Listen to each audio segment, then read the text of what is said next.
Oh, Mom, when I came back from shopping, I saw my daughter Madison crouched at the entrance with a big belly. She looked really tired and her face was thin and pale. Her eyes were a bit unfocused as she looked up at me. Next to her, a little child was holding on tightly to Madison, calling Mom, Mom. I realized this child was my granddaughter, Harper. I brought them both inside and asked what happened. Madison told me that her husband, Stephen, got frustrated because she couldn't move around much during her second pregnancy and had left them in front of the house. Madison was clearly in her last month of pregnancy and needed care. Even though the days were sunny and warm, the wind was cold. I felt so angry, wondering what Stephen would have done if I hadn't been there. I didn't think he was the kind of person to do something like this. Pregnancy isn't an illness, right? We have pregnant women at my work who do their jobs from home just fine. And Harper, she's always crying and so loud. My colleagues' kids never cry like that. When I finally called Stephen, he sighed loudly on purpose. An unemployed, obese woman and a noisy child are a nuisance. Let her parents take care of them for a while. Realizing it was pointless to talk to him, I decided to focus on caring for Madison and Harper instead. Half a year later, on a spring afternoon, Stephen called. Hey, what's going on? Your house is gone. At first, I was confused, but then I understood. You finally noticed, I replied. After hearing the truth, he was speechless and turned pale. My name is Scarlett. I'm a 58-year-old housewife. My husband passed away about 3 years ago, leaving me alone, but I don't mind being alone. His study is filled with books, including his favorite novels, challenging research papers, magazine clippings, and diaries. Being in the study makes me feel close to him. Sometimes I spend time there, looking through the books. My daughter Madison, her daughter Harper, and Madison's husband Stephen live about a 30-minute drive away in the next town. Stephen works at a big company owned by his dad. At just 33, he's already a department head and is even considered a potential future CEO. Madison and Stephen met at a beer party when Madison was out with friends. One of her friends recognized an old classmate, who turned out to be Stephen. They discovered they worked near each other and started seeing each other more often, either by bumping into one another or going out for drinks with friends. Eventually, this led to a relationship. Madison wasn't the type to make the first move and often called me, unsure of what to do. I wasn't very experienced in love either, so I tell her, well, I'm not sure either, but maybe just go out for a meal and enjoy yourselves. Unlike me, my husband had experienced many romances before we met. But when it came to our daughter's love life, we both agreed on one thing: she shouldn't date someone strange. My husband, always protective, even joked about calling himself strange. Their relationship continued smoothly, and within a year, they happily announced their engagement. Stephen, with his strong position in his father's company and his impressive sales skills, had earned my husband's trust enough for us to feel comfortable entrusting our daughter to him. Reflecting on this, my husband reassured me, saying, I also felt at ease sending our daughter off to such a respectable person. Shortly after, Madison and Stephen married and moved to the next town to begin their life together. Initially, Madison would visit us often, sharing the excitement of her pregnancy and her worries about childbirth. About 3 or 4 months after Madison shared her pregnancy news, my husband tragically passed away. He was involved in a car accident caused by a truck driver who had fallen asleep at the wheel. Both Madison and I were deeply shaken by the sudden loss. We struggled to maintain our composure as we rushed to arrange the funeral and handle the necessary company and government procedures. The days passed quickly, and before we knew it, a month had already gone by. It's strange that I hadn't seen Stephen much since he first came to introduce himself before the wedding. Even at the funeral, he only stayed for about an hour before leaving abruptly. I found it a bit rude, but Madison explained, that's just how he is. Stephen is always busy with work, she said with a forced smile tinged with sadness. It seemed like she didn't get much chance to talk or spend time with Stephen, who often left early for golf meetings on weekends. Being the son of a company president might excuse his absence somewhat, but I wished he would consider Madison, especially since she was heavily pregnant. As summer drew to a close, Madison returned to our home to give birth. With her belly fully rounded, she was eagerly anticipating meeting her baby. It's a girl. We've already picked a name, she told me. Oh, really? What's her name? I asked. Harper. Stephen and I chose it, Madison replied, smiling warmly. She gave birth within 2 weeks and soon returned home where Stephen was waiting. Madison, make sure to visit us sometimes. Bring Harper too, I urged her. I called Madison again, hoping to reconnect, but her response sounded hesitant. Yeah, maybe once things settle down I'll come over, she replied. Despite my concerns, I hoped it was just a temporary situation. Madison was always busy with childcare and housework, and Stephen, who should have been dependable, often came home late or not until the morning. I wondered aloud, even if he's the president's son, can his job really be that demanding? Despite several attempts to reach out, the pattern remained unchanged. It had been 3 years since Harper was born, yet I had only seen my granddaughter once, right after Madison gave birth.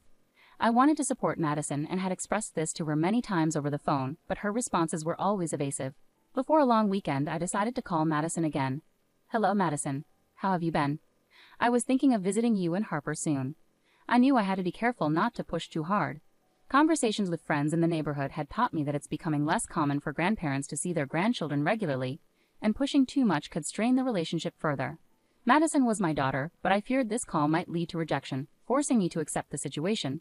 With these thoughts, I waited anxiously for Madison's response. "Mom, I haven't been feeling well lately and I need some space. Please don't call me for a while," Madison said over the phone. "Are you okay? If you're not feeling well, I'm really worried. Can I bring over some food?" I asked, concerned. "I don't need it. Can we stop this?" "I'm going to hang up," Madison replied, sounding frustrated. "Wait, how about Harper and Steven? Is he doing well? Has he caught a cold?" I pressed, trying to keep the conversation going. "You're being too nosy, Mom. I want to raise my child on my own, so please stop calling," Madison snapped before hanging up abruptly. Feeling hurt and confused, I paused, unsure of what to do next. The brief call left me deeply shaken. I never expected Madison to feel that way about me. I thought I was showing kindness, but now I realized I had been meddling, and it pained me as I stared at the silent phone. Perhaps she was exhausted and stressed from childcare, or maybe I had crossed a line by interfering too much. Considering different possibilities, I acknowledged there might have been fault on my part and decided to stop calling. Still, I couldn't shake the thought. Had my once open and communicative daughter changed so drastically? Despite my reluctance to give up on seeing my granddaughter, I continued to call about once a month. Each time, I faced a distant reception and was denied access to Harper. "Hey, are you feeling all right?" I'd ask, only to receive no reply or have the call abruptly end. Hoping to get a better sense of what was happening, I decided to call Steven. He was my daughter's husband, and I figured he might have some insight into Madison's and Harper's situation. Steven never answered the phone promptly, but late one night, he returned my call. "Madison? Oh yes, she's fine," Steven assured me. "She's doing a great job looking after Harper. You don't need to worry. Madison has always been very responsible." "That's good to hear. Could you let her know I'd like to see her sometime?" I asked, hopefully. "Yes, of course," Steven replied. "It's odd that Madison isn't picking up her phone lately. That's not like her. It's quite concerning," I added, feeling uneasy about Steven's responses. His words felt rehearsed, as if he was trying to downplay the situation. About a month later, as autumn set in and I returned home from shopping one day, I spotted a figure sitting on my front porch. At first, I thought it might be a homeless person who had mistaken my house for somewhere else. But as I approached, I realized it was Madison. Madison. And look at that belly. And who is this child? I exclaimed in surprise as I saw Madison's noticeably larger belly, indicating she was pregnant again. "Oh, Mom." Madison's face was tired and drawn, her eyes unfocused. The child next to her clung tightly, calling out, "Mom, Mom." I realized it was Harper. I quickly unlocked the door and ushered them inside, practically carrying them to the living room sofa. I made some hot milk for them to drink. Harper cautiously sipped the warm milk. "It's cooled down now, so it's safe," I reassured her. Harper drank, leaving a white ring around her mouth. Turning to Madison, I started asking questions. "What happened? Why were you sitting outside like that? Where's Steven? What's going on with your home?" Madison began to cry and look down for a while before speaking. "Take your time," I comforted her, rubbing her back gently. After a moment, she explained that as her second pregnancy progressed, she found it increasingly difficult to manage household chores and take care of Harper, which frustrated Steven. He had driven them to the front of my house and left them there. Seeing Madison heavily pregnant and upset made me furious, imagining what could have happened if I hadn't been home. I immediately called Steven. He hadn't mentioned anything about Madison's pregnancy during our last conversation, which would have prompted me to offer help sooner. After several rings, he answered with a tired voice. "Hello, Steven. What's this I hear about you leaving Madison and Harper outside my house just now?" I asked, my tone filled with anger and concern. Steven replied casually, "Well, that's how it is. Madison hasn't been keeping up with household duties lately, using her pregnancy as an excuse. Even when I come home tired, there's no dinner ready." I was taken aback by his nonchalant response, feeling a mix of disbelief and disappointment. "Not helping because you think it's all Madison's job. Don't you think you should be supporting your wife?" I challenged Steven, my voice tinged with disbelief. "Why should I help? Household chores are Madison's responsibility. She's the housewife," Steven replied dismissively. "I have my own work to focus on. It's only natural she takes care of the house." "Madison is pregnant, Steven. It's not fair to expect her to manage everything alone without any appreciation from you, I countered, trying to reason with him. Pregnancy isn't an illness. Many pregnant women work remotely just fine at our company. And as for Harper, all kids have their moments. Comparing her to someone else's child isn't fair. Stephen sighed dramatically over the phone. An overweight wife and noisy kids are a hassle. Let the parents deal with them for a while. At that moment I realized it was pointless to continue the conversation. Fine by me, I said firmly, hanging up. Stephen's mocking laughter lingered in my ears before the call ended. Suppressing my anger and frustration, I focused on what truly mattered, taking care of Madison and Harper. Harper's clothes were stained with food and juice spills, turning into little spots. Her hair also had a faint smell, so my first priority was giving her a bath. The spare clothes in the carry case were slightly dirty too.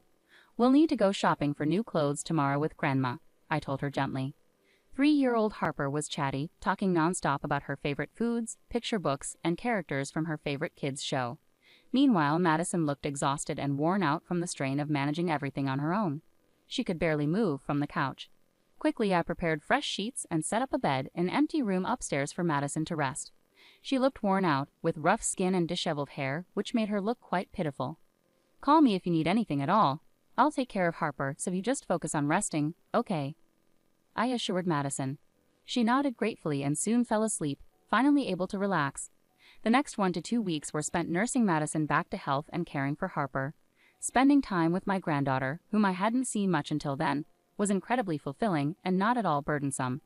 It was difficult for me to resist when Harper would plead, "Please buy it," with that sweet voice of hers. As Madison gradually recovered, she began to open up about her past. Stephen used to be kind before we got married. He respected my opinions and we would discuss everything together. Those were the happiest times. Her voice grew somber. But after we married, he changed. He started giving orders, saying things like, "You can't rely on your parents. You have to manage all the housework perfectly." I just accepted it all. She shared that she was allowed to come back to her parents' house when Harper was born. Looking back, it felt like I was being manipulated, controlled. He even told me once that I shouldn't rely on you, Mom. So is that why you hung up quickly when I called? Yes, calls with you were forbidden too, so I had to hang up quickly. I'm really sorry, Madison explained with a mixture of regret and sadness. Later that night, after Harper had fallen asleep, we sat down with ginger tea and talked. I felt a rush of emotions, anger and sorrow mingling together. Stephen, who had once seemed so respectful when he asked for Madison's hand in marriage, now caused her so much pain and even spoke ill of her as if she were a burden. What's more, there were suspicions of him having an affair. I've noticed perfume on him lately. It's not like him, especially not a woman's scent. And his shirts have had a sweet smell when I've done the laundry, I shared with Madison. His late nights and early mornings suddenly seemed to make sense. Madison, you've been incredibly strong through all of this, managing the house and taking care of Harper, all while dealing with your husband's infidelity, I praised her, overwhelmed with admiration for her resilience despite everything. Despite any disagreements, she's my daughter and family. Madison teared up quietly. The gentle autumn weather persisted, dry yet refreshing compared to summer. Madison's due date was approaching. I focused on pampering both Madison and Harper, nurturing their emotional and physical well-being.